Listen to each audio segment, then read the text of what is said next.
નજીકના ભવિષ્યમાં કોઈ નવી એન્ટીબાયોટિક દવા આવે એવું પાઇપલાઇનમાં નથી. એન્ટીબાયોટિક્સ અને વેક્સિને આપણા જીવનમાં અરાઉન્ડ 20 વર્ષ વધાર્યા છે. એટલે જ્યારથી આ શરૂ થઈ છે ત્યારથી માનવ જીવનનું 20 વર્ષનું આયુષ્ય આ દવાઓના કારણે વધાર્યું છે. એટલે આ દવાઓની સાચવણીપૂર્વક ઉપયોગ થાય એ બહુ જ જરૂરી છે. વાત આવી આપણે એન્ટીબાયોટિક રેઝિસ્ટન્સ ઉપર. તો એન્ટીબાયોટિક રેઝિસ્ટન્સ એક એવી વસ્તુ છે કે જેમાં જેમ આપણે માનવ સ્માર્ટ છીએ અને આપણે બેક્ટેરિયા સામે લડવા માટેના ઔષધો તૈયાર કર્યા, એમ બેક્ટેરિયા પણ પોતે સ્માર્ટ છે. ઘણી વખત શું થાય કે આ બેક્ટેરિયાઓ એમના શરીરમાં એવા ચેન્જીસ કરે કે એક વખત જે એન્ટીબાયોટિક દવાએ તમારા પર અસર કરી, જે તમારા જંતુઓને મારી નાખે, પણ એ જંતુઓ એટલા સ્માર્ટ બનીને એના શરીરમાં એવા ચેન્જીસ કરી દે છે કે બીજી વખત એન્ટીબાયોટિક દવાની અસર થતી નથી. અને એન્ટીબાયોટિક રેઝિસ્ટન્સ થવાના મુખ્યત્વે કારણોમાં એનો ઇનજ્યુડિશિયસ યુઝ, જ્યારે જરૂર ના હોય ત્યારે એન્ટીબાયોટિક ડૉક્ટર દ્વારા અપાતી હોય અથવા પેશન્ટ દ્વારા જાતે લેવાતી હોય, અથવા તો એન્ટીબાયોટિક દવાનો પૂરેપૂરો કોર્સ પૂરો કરવામાં ન આવે ત્યારે.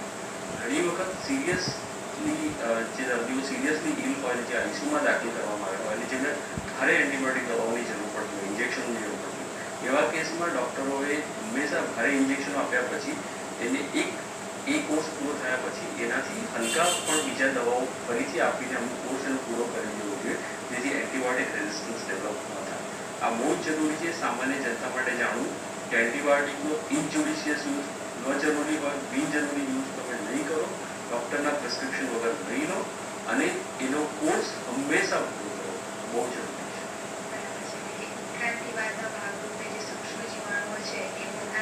ટકાવી રાખવા માટે પોતાના શરીરમાં એવા ફેરફારો લાવે છે જેને કારણે એન્ટીબાયોટિક દવાની એમની પર અસર થતી છે. તો સર, હવે આપ અમારા દર્શક મિત્રોને જણાવો કે ઘણા જે વ્યક્તિઓ હોય છે એમને અમુક દવાઓની એલર્જી હોય છે, એટલે કે અમુક દવાઓ એમને માફક નથી આવતી અથવા ગરમ પડતી હોય છે. તો શું એન્ટીબાયોટિક દવાઓમાં પણ એવું હોઈ શકે કે એ દવાઓની એલર્જી અમારા દર્શક મિત્રોને થઈ શકે? હા, ઘણા દર્દીઓને પેનિસિલિન અને સલ્ફા આ બે એક જાતના પ્રોટીન્સ છે જે આપણા શરીરના નોર્મલ કોષોમાં પણ ફરવાયેલા હોય છે અને એ ઘણી વખત એવું હોય છે કે એ દવાઓની આડઅસરના કારણે અથવા તો એ દર્દીઓને એ પ્રોટીન્સની સામે એલર્જી હોવાથી પેનિસિલિન અને સલ્ફર ડ્રગની રિએક્શન આવી શકતા હોય છે, આને અમે એલર્જીક રિએક્શન કહીએ.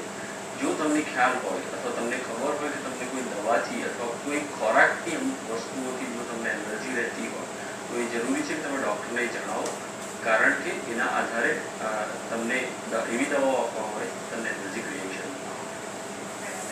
હવે આપ અમારા દર્શક મિત્રોને જણાવો કે મોટા ભાગના જે ઇન્ફેક્શન છે એટલે કે સંક્રમણ છે, તો એની અંદર જેમ આપણે કહ્યું કે એન્ટીબાયોટિક દવાની જરૂરિયાત પડે છે, તો એવા કોઈ બીજા પરિબળ છે કે એન્ટીબાયોટિક દવાઓની સાથે સાથે એ પણ ધ્યાનમાં રાખવા જોઈએ જેને કારણે આપણું શરીર જલ્દીથી રોગમુક્ત થઈ શકે?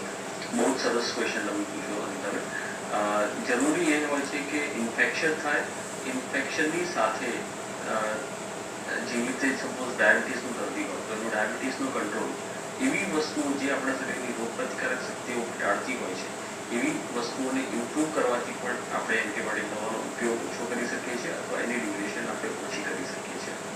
જેમ કે ડાયાબિટીસના દર્દી પર અથવા શરીરમાં કોઈ ભાગમાં પરું થઈ ગયું, એ પરુંનો નિકાલ કરવો પણ એટલો જ જરૂરી છે અને એન્ટીબાયોટિક દવાઓની સાથે તો બધા આપણે લઈ શકીએ છીએ. બરાબર છે. આપણી સાથે ઉપસ્થિત નિષ્ણાત ખૂબ જ અગત્યની માહિતી આપને પૂરી પાડી રહ્યા છે, પરંતુ હવે ફરીથી સમય થયો છે એક નાનકડા અંતરાલ. મળીએ થોડા સમય